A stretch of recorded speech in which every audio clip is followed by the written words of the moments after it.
ഒന്നാമത്തെ കാര്യം, കേരളം ഇക്കാര്യത്തിൽ ഒരു കാലത്തും ഗൗരവതരമായ ഒരു നീക്കം നടത്തിയിട്ടില്ല എന്ന് തന്നെയാണ്. ഉദാഹരണത്തിന് 142 അടിയാക്കണം എന്നാവശ്യപ്പെടുമ്പോൾ കേരളം 136 അടിയിൽ നിർത്തണം എന്നാണ് ആവശ്യപ്പെട്ടത്. അതിനർത്ഥം എന്താ? അതിനർത്ഥം 136 അടിയിൽ ഈ ഡാം സേഫ് ആണ് എന്ന് കേരളം സമ്മതിക്കുന്നു എന്നതാണ്. ഡാം ഡീകമ്മീഷൻ ചെയ്യണമെന്ന് കേരളം ഒരിക്കലും ആവശ്യപ്പെട്ടിട്ടില്ല. നമ്മൾ എപ്പോഴും ആവശ്യപ്പെട്ടത് ഇത്രയും പഴക്കമുള്ള അണക്കെട്ടുകൾ ലോകത്തിന്റെ എല്ലാ ഭാഗത്തും ഡീകമ്മീഷൻ ചെയ്യുകയാണ്. ഡീകമ്മീഷൻ ചെയ്യാൻ ഡാം പൊളിച്ചു കളയാന്നല്ല, ചിലർ അങ്ങനെ തെറ്റിദ്ധരിച്ചിട്ടുണ്ട്. ഡാമിലെ ജലനിരപ്പ് പടിയായി താഴ്ത്തി കൊണ്ടുവരിക എന്നതാണ് ഡീകമ്മീഷൻ. എന്നിട്ട് ഒരു സേഫ് ലെവലിൽ വന്ന് അത് നിർത്തും. അത് കഴിഞ്ഞാൽ പിന്നെ ഡാം അൺസേഫ് ആയാലും പൊട്ടിയാലും ഒന്നും സംഭവിക്കാനില്ല. അപ്പൊ അതിന് കേരളം ആവശ്യപ്പെട്ടില്ല. അതിന്റെ കാര്യങ്ങളിലേക്ക് നമുക്ക് ലാസ്റ്റ് വരാം. അപ്പോ കേരളം 136 അടി സേഫ് ആണ് എന്ന് എപ്പോഴും പറഞ്ഞുകൊണ്ട് 136 അടി സേഫ് ആയ ഒരു ഡാം 142 അടിയിൽ എങ്ങനെയാണ് സേഫ് അല്ലാണ്ടാവുക എന്ന് ചോദിച്ചാൽ അതിന് സാങ്കേതികമായ ഒരു മറുപടിയുമില്ല. ഇതിനിടയിൽ തമിഴ്നാട് ആ ഡാം ശക്തിപ്പെടുത്തുന്നതിൽ ഒരുപാട് കാര്യങ്ങൾ ചെയ്തു. സുപ്രീം കോടതിയുടെ സാങ്കേതിക സമിതിയും ഒക്കെ ഇടപെട്ടു. ആ അർത്ഥത്തിൽ ഇപ്പോൾ പഴയ ഡാം അല്ല അവിടെയുള്ളത്. നമ്മൾ സുർക്കി ചുണ്ണാമ്പ് എന്നൊക്കെ പറയുന്നത് ഡാമൊന്നും അല്ല ഇപ്പോൾ. ഇപ്പൊ അവിടെ വലിയ തോതിൽ വയർ നെട്ടിടുകയും കോൺക്രീറ്റ് ഇറക്കുകയും ഒക്കെ ചെയ്ത് പല തൂണുകൾ പോലെ താഴേക്ക് ഇറക്കി അതിനെ സംരക്ഷിച്ചിട്ടുണ്ട്. ഒരു ഗ്രാവിറ്റി ഡാം എന്നുള്ള നിലയ്ക്ക് അത് അത്ര എളുപ്പത്തിൽ തകരില്ല. ഗ്രാവിറ്റി ഡാം തകരുന്നതിന് രണ്ട് കാരണങ്ങളാണ് സാങ്കേതികമായി പറയാവുന്നത്. അതിലൊന്ന് ഭൂചലനമാണ്. ഭൂചലനം ഉണ്ടായാൽ ഏത് ഡാമും പൊട്ടും, പ്രത്യേകിച്ച് ഗ്രാവിറ്റി ഡാം. ഗ്രാവിറ്റി ഡാമിന്റെ ബേസ് അത് വിടർന്നു പോയാൽ അത് പിന്നെ പുഴയാവും. അത് പിന്നെ വേറൊന്നും ചെയ്യാനില്ല, വെള്ളം മുഴുവൻ താഴേക്ക് ഒഴുകും. അതൊരു സാധ്യത. 2, അതിവർഷം വന്ന് ഡാം ഓവർഫ്ലോ ചെയ്യുമോ എന്ന ചോദ്യമാണ്. കേരളം 2 വിചിത്രമായ വാദങ്ങളാണ് അവിടെ ഉന്നയിച്ചത്. ഒന്ന്, ഡാം സേഫ്റ്റി അനുസരിച്ച് 6.5 റിച്ചർ സ്കെയിലിൽ കൂടുതൽ അവിടെ ഭൂചലനം ഉണ്ടായാൽ മുല്ലപ്പെരിയാർ ഡാം പൊട്ടും എന്നാണ് റൂർക്കി IITയുടെ പഠനമായി കേരളം സുപ്രീം കോടതിയിൽ സമർപ്പിച്ചു. ഒന്നാമത് ഏകപക്ഷീയമായ ഒരു പാർട്ടിയുടെ പഠനം ആരും അംഗീകരിക്കില്ല. കാരണം സുപ്രീം കോടതി നിയമിച്ച ഒരു സമിതിയല്ല. അതുപോലെ 70 സെന്റിമീറ്റർ മഴ ആവാഹ പ്രദേശത്ത് ഒരു ദിവസം പെയ്താൽ മുല്ലപ്പെരിയാർ ഡാം ഓവർഫ്ലോ ആകും. ഈ ചോദ്യം ഇത് വളരെ സിമ്പിളായി നേരിടാൻ അവർക്ക് കഴിയും. എന്താ കാര്യം? 6.5 റിച്ചർ സ്കെയിലിൽ ഇടുക്കിയിൽ ഒരു ഭൂചലനം ഉണ്ടായാൽ മുല്ലപ്പെരിയാറിന് മാത്രമാണോ അത് അപകടകരമാവുക? ചെറുതോണിയും കുളമാവും അടക്കം വമ്പൻ റിസർവോയറുകളുടെ ഡാമുകൾ നമ്മുടെ അവിടെ ഉണ്ട്. കല്ലാർകുട്ടിയുണ്ട്, ഇടമലയാറുണ്ട്. ഇതൊക്കെ ഇടുക്കി ജില്ലയിലെ ഉയർന്ന പ്രദേശങ്ങളിൽ സ്ഥിതി ചെയ്യുന്ന നമ്മുടെ വൈദ്യുതി ഉണ്ടാക്കുന്ന ഡാമുകളാണ്. അവിടെ അത് ഉയർന്ന സ്ഥലത്തേ പറ്റൂ. ഈ ഡാമുകൾ പൊട്ടില്ല എന്നതിന് എന്താണ് ഉറപ്പ്? കേരളത്തിന് മറുപടി ഉണ്ടായില്ല. അത് വിട്ടുപോയി. മറ്റൊരു കാര്യം പറഞ്ഞത് 1979 ഇത് താഴ്ത്തിയപ്പോൾ, ജലനിരപ്പ് താഴ്ത്തിയപ്പോൾ 6 അടിയിൽ വനമുണ്ടായി എന്നാണ്. എന്ന് പറഞ്ഞാൽ ചുറ്റും 6 അടി വെള്ളം കുറഞ്ഞല്ലോ. അപ്പൊ വനമുണ്ടായി, ആ വനം മുങ്ങിപ്പോകും എന്നാണ് കേരളത്തിന്റെ വാദം. അതും വളരെ വിചിത്രമായ വാദമാണ്. കാരണം എന്താ? കേരളത്തിന്റെ ആവശ്യം പുതിയ ഡാം വേണമെന്ന്. ആയിരക്കണക്കിന് വർഷം പഴക്കമുള്ള പെരിയാർ ടൈഗർ റിസർവിലെ ആയിരക്കണക്കിന് ഏക്കർ വനം നശിപ്പിച്ചിട്ട് ഡാം ഉണ്ടാക്കണമെന്ന് പറയുന്നവർ 1979 ശേഷമുള്ള 30-40 വർഷത്തെ പഴക്കമുള്ള ഒരു കാട് നശിച്ചു പോകും എന്ന് പറയുമ്പോൾ അതിനും വാലിഡിറ്റി ഇല്ല. ഒരു നിയമത്തിന് മുമ്പിൽ വാലിഡിറ്റി ഇല്ല. അതിനുവേണ്ടി ഒരു വിദഗ്ധ സമിതിയെ നിയമിച്ചു. കേരളത്തിൽ നിന്ന് ജസ്റ്റിസ് KT തോമസ്, തമിഴ്നാട്ടിൽ നിന്നൊരു മുൻ സുപ്രീം കോടതി ജഡ്ജിയും ഒക്കെ അടക്കമുള്ള സമിതി വെച്ചു. ആ സമിതി പഠിച്ചിട്ട് ഈ ഡാം സേഫ് ആണ് എന്ന് കണ്ടെത്തുകയാണ് ഉണ്ടായത്.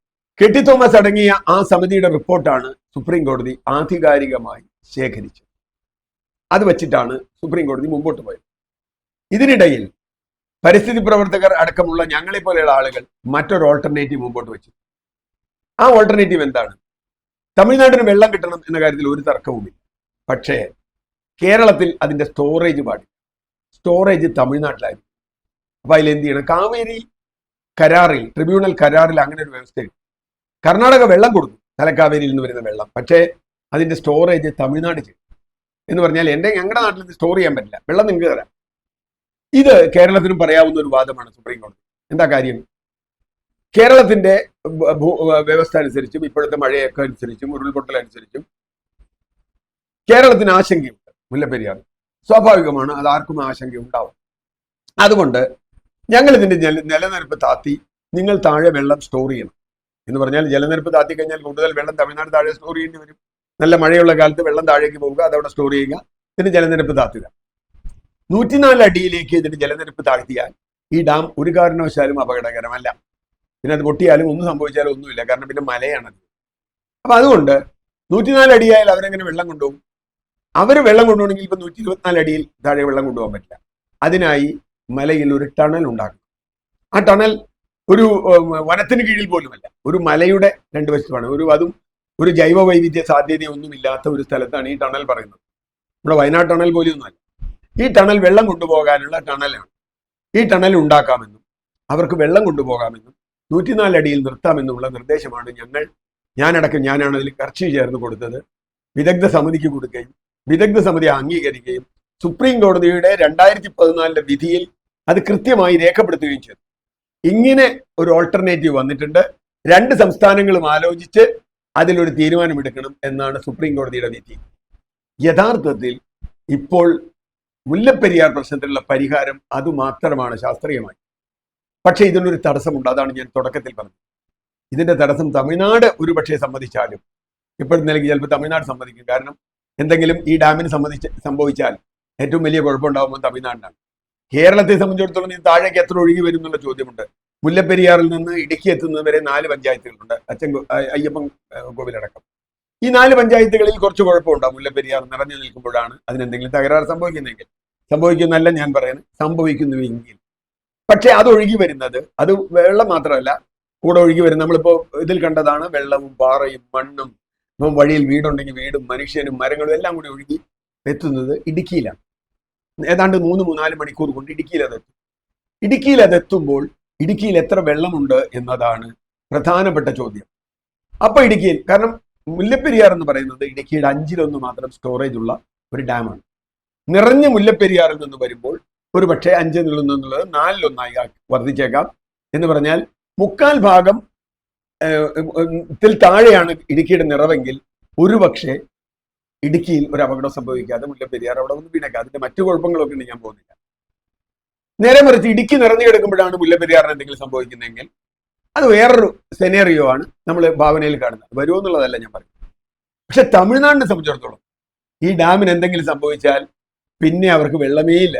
പുതിയൊരു ഡാം ഉണ്ടാക്കാൻ കേരളം സമ്മതിക്കണമെന്നില്ല, പുതിയൊരു ഡാം ഉണ്ടാക്കാൻ സാധ്യതയില്ല. അതുകൊണ്ട് നമ്മളെക്കാൾ ഇക്കാര്യത്തിൽ റിസ്ക് ഉള്ളത് തമിഴ്നാടിനാണ്. അതുകൊണ്ടാണ് ഡാം ഡീകമ്മീഷൻ ചെയ്യണമെന്ന് നമ്മൾ ആവശ്യപ്പെടുന്നത്. ഇതിന്റെ പിന്നിൽ, ഡീകമ്മീഷൻ ചെയ്യാത്തതിന്റെ പിന്നിൽ ഒരു കളി കൂടി ഉണ്ട്. അതും കൂടി പറഞ്ഞ് ഞാൻ അവസാനിപ്പിക്കാം. എന്തുകൊണ്ടാണ് 136 അടിയിൽ താഴെ ഡാം വരരുതെന്ന് നമ്മൾ പറയുന്നത്? അവിടെയാണ് ഈ 40 ലക്ഷം ആളുകളുടെ ജീവൻ എന്നൊക്കെ പറഞ്ഞ് നമ്മൾ ആളുകളെ പേടിപ്പിച്ചിട്ട് പുതിയ ഡാം പണിയണമെന്ന് പറയുമ്പോഴും 136 അടിയിൽ താഴെ പോകണ്ട എന്ന് പറയുമ്പോഴുള്ള കാര്യം എന്താ? നമ്മളെല്ലാവരും കുമിളിയിൽ ടൂറിസത്തിന് പോയിട്ടുള്ളവരാ പലരും. കുമിളിയിൽ ബോട്ടിങ്ങിന് പോയിട്ട്, കുമിളിയിലെ ഏറ്റവും വലിയ ആകർഷണങ്ങളിൽ ഒന്ന് ബോട്ടാണ്. കുമിളിയിലെ ബോട്ട് ഓടുന്നത് മുല്ലപ്പെരിയാർ ഡാമിലാണ് എന്ന് എത്ര പേർക്ക് അറിയാമെന്ന് എനിക്കറിയില്ല. മുല്ലപ്പെരിയാർ ഡാമിലാണ്. മുല്ലപ്പെരിയാറിന്റെ ജലനിരപ്പ് താന്നാൽ കുമിളിയിലെ ബോട്ടിംഗ് നടക്കില്ല. കുമിളിയിലെ ടൂറിസം വ്യവസായത്തിന് അത് ബാധകമാവും. ടൂറിസം വ്യവസായം വേണ്ടെന്ന് ഞാൻ പറഞ്ഞില്ല. പക്ഷേ 40 ലക്ഷം ആളുകളുടെ ജീവനാണ് നിങ്ങൾ പറയുന്നതെങ്കിൽ അതുമായി താരതമ്യപ്പെടുത്തിയാൽ ടൂറിസം വ്യവസായം ഒന്നുമല്ല. മാത്രമല്ല, ഈ വെള്ളം അവർ പറയുന്ന നിലയ്ക്ക് ഉയർന്നു കഴിഞ്ഞാൽ 152 അടിയോ 152 അടി വരെയൊക്കെ ഉയർന്നു വന്നാൽ, തമിഴ്നാട് ആവശ്യം അതാണ്, 142 കഴിഞ്ഞ് ഉയർന്നു വന്നാൽ കേരളം കയ്യേറിയ കുറെ സ്ഥലങ്ങൾ ഉണ്ടായിരുന്നു. കേരളത്തിന്റെ കുമിളി സിറ്റിയുടെയും പല ഭാഗങ്ങൾ ഇപ്പോൾ മുല്ലപ്പെരിയാറിന് അകത്താണ്. അത് പലതും മുങ്ങിപ്പോകും എന്നൊരു പ്രശ്നവും ഉണ്ട്. അത് അനധികൃതമാണ്. തമിഴ്നാടിന് പാട്ടത്തിനോട് സ്ഥലത്ത് കേരളത്തിലെ ആളുകൾ ഹോട്ടൽ പണിതാൽ അതിന്റെ അർത്ഥം എന്താ? അപ്പൊ ചുരുക്കത്തിൽ മുല്ലപ്പെരിയാർ പ്രശ്നത്തിന് പരിഹാരമുണ്ടാക്കാൻ ഏറ്റവും പറ്റിയ സമയം ഇതാണ് എന്ന് ഞാൻ കരുതുന്നു. കേരളത്തിലെ മുഖ്യമന്ത്രി തന്നെ പറഞ്ഞതുപോലെ ഇതാകെ മനുഷ്യരെ പേടിപ്പിച്ചുണ്ടാക്കേണ്ട ഒരു പരിഹാരമല്ല. അങ്ങനെ ഇപ്പൊ മുല്ലപ്പെരിയാർ ഉടനെ പൊട്ടിപ്പോകും എന്ന് പറയാനുള്ള ഒരു സാധ്യതയുമുണ്ട് എന്ന് ഞാൻ കരുതുന്നില്ല. പക്ഷെ മുല്ലപ്പെരിയാർ ഒരു ഭീഷണിയാണ്. ശാശ്വതമായ ഒരു പരിഹാരം അതിന് വേണം. ആ പരിഹാരം എന്തായിരിക്കണം? ആ പരിഹാരം ഇപ്പോൾ രാഷ്ട്രീയമായി കേരളവും തമിഴ്നാടും വളരെ അടുത്ത 2 കക്ഷികളാണ് ഭരിക്കുന്നത്. ഒരേ മുന്നണിയിൽപ്പെട്ട ആളുകൾ. അവർ 2 പേരും കൂടി ചർച്ച ചെയ്യണം. മുല്ലപ്പെരിയാറിന്റെ ഭീഷണി കേരളത്തിന് എന്നേക്കുമായി ഒഴിവാക്കണം. തമിഴ്നാടിന് എന്നും വെള്ളം കിട്ടും എന്ന് ഉറപ്പാക്കണം. അതിന്റെ നേരത്തെ പറഞ്ഞ കരാറിന്റെ പ്രശ്നമുണ്ട്. പുതിയ ഡാം നടക്കുമെന്ന് എനിക്ക് തോന്നുന്നില്ല. അതിന് പകരം ഈ പറഞ്ഞതുപോലെ തമിഴ്നാട് താഴെ സ്റ്റോറേജ് ഉണ്ടാക്കുകയും തമിഴ്നാടിന് ടണലിലൂടെ വെള്ളമെടുക്കുകയും ചെയ്യും. ചെറിയൊരു പ്രശ്നം അതിൽ വരാൻ സാധ്യതയുള്ളത് തമിഴ്നാട് ഇപ്പോൾ കുറച്ച് വൈദ്യുതി ഉൽപ്പാദിപ്പിക്കുന്നു, ചില ഡാമുകളെ. അതൊന്നും വലിയ വിഷയമല്ല. കാരണം വെച്ചാൽ വൈഗയിലൊക്കെ ഉണ്ടാക്കുന്ന വൈദ്യുതി വളരെ ചെറുതാണ്. കേരളവും തമിഴ്നാടും തമ്മിൽ നിരവധി വൈദ്യുതി കൊടുക്കൽ വാങ്ങലുകളുണ്ട്. കൽപ്പാക്കത്തു നിന്നും അതുപോലെ നെയ്വേലിയിൽ നിന്നും അതുപോലെ മറ്റിടങ്ങളിൽ നിന്നൊക്കെ ഗ്രിഡ് കൈമാറ്റമുണ്ട്. അതിന് ചെറിയൊരു വൈദ്യുതിയുടെ കാര്യത്തിൽ കേരളവും തമിഴ്നാടും തീരുമാനിച്ചാൽ, കേരളം കുമിളി ടൂറിസം വേണ്ട എന്ന് തീരുമാനിച്ചാൽ, അല്ലെങ്കിൽ ഉള്ളതുകൊണ്ട് മതി എന്ന് തീരുമാനിച്ചാൽ, തീർച്ചയായും മുല്ലപ്പെരിയാർ പ്രശ്നത്തിന് കേരള മുഖ്യമന്ത്രിയും തമിഴ്നാട് മുഖ്യമന്ത്രിയും ഒരു മേശയ്ക്ക് ചുറ്റുമിരുന്ന് ചർച്ച ചെയ്താൽ പരിഹാരമുണ്ടാകും. അല്ലാതെ നമ്മൾ നടത്തുന്ന എല്ലാ ശ്രമങ്ങളും പരാജയപ്പെടും എന്നാണ് എൻ്റെ നിലപാട്. വളരെ ശാന്തതയോടെ ഇക്കാര്യങ്ങൾ കൈകാര്യം ചെയ്യണം. കേരളവും തമിഴ്നാടും ഇക്കാര്യത്തിൽ ചർച്ച ചെയ്യണം. ആ ചർച്ചയിലൂടെ ഈ പ്രശ്നം പരിഹരിക്കണം എന്നാണ് ഞാൻ ആവശ്യപ്പെടുന്നത്.